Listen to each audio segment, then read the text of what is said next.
Don't let distracting noise ruin your video. I'm going to show you how to eliminate it using Neat Video in Premiere Pro in just a minute and a half. First, make sure you have Neat Video installed and Premiere Pro open with the clip you wanted and was in your timeline.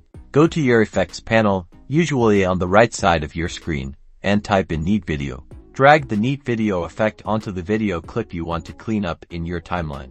Now, go to the Effect Controls panel. You'll see the Neat Video effect listed there. Click on the Prepare Noise Profile button. This opens the Neat Video interface. Zoom in on an area of your video that is relatively flat and contains only noise. Draw a rectangle around this area. Next, click on the Auto Profile button.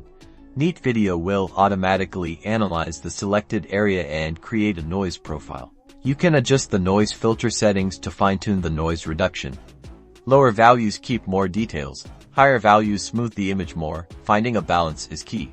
Once you're satisfied with the noise reduction, click the Apply button. Premiere Pro will render the effect. Depending on your computer and the length of your clip, this may take a few moments. And that's it. You've successfully used Neat Video in Premiere Pro to reduce noise in your video. Now you can see the before and after. Enjoy your clean, crisp footage.